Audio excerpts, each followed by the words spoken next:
ሰላም ሰላም ኢትዮጵያንና ኤርትራኖች በሙሉ የእግዚአብሔር ሰላምና አብሮነት አይለያችሁላለሁ። እንግዲህ ዛሬ ያው እዚህ ሚዲያ ላይ ከዛሬ እና ትላንት ጀምሮ የሚራመደው እያየን ነው። ሳይድ ወረባቦን የማያውቀው ሰው አለ ብዬ አላስብም። እንግዲህ ለሳይድ ወረባቦ ነው እንደ ህግ እየሰራ አይ እኔ እንደ ሰው እንስሳ አይደለንምና ማሰብ እንችላለን ብዬ አስባለሁ። ለሳይድ ወረባቦ ነው ሳይድ ወረባቦም ሆነ አብይ አህመድም ሆነ ምድረ ቅራቅም ሆነ ደጋፊ አይደለሁም። ለምን እኔ የህዝብ ደጋፊ ነኝ። ኦኬ ህዝቤ ሰላም ሲሆን ነው አገሬን ስለሚወድ አገር ማለት ህዝብ ነው። ህዝቤ ሰላም ሲሆን ነው ማንንም እኔ መደገፍ የምችለው ማለት ነው። መልካም ሲሰራ ብቻ ነው ጥሩ ነው ብዬ የምደግፈው።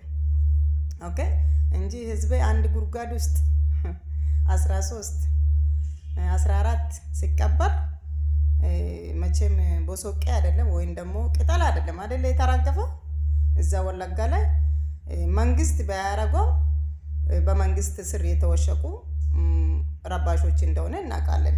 ስለዚህ ህዝቤ ሰላም ሲሆን ነው መንግስት መደገፍ የሚችለው ለማለት ፈልጋለሁ። በዚህ አጋጣሚ አገር ነው መንግስት ማለት እንግዲህ አገር ነው። መንግስት ማለት ህዝብ ነው።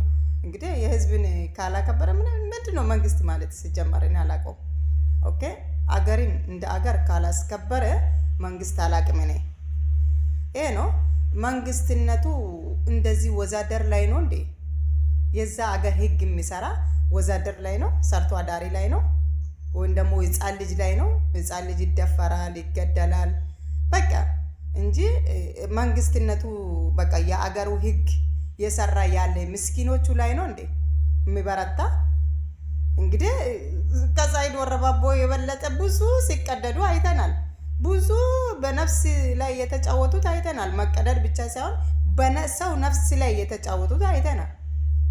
ኦኬ አገራቸው ገብቶ እየወጡ ነው እንደፈለጉ። ለዛም ኦኬ ምንድነው የሳይድ ወረባቦ በጣም ገኖ የታየው ምክንያት ምንድነው?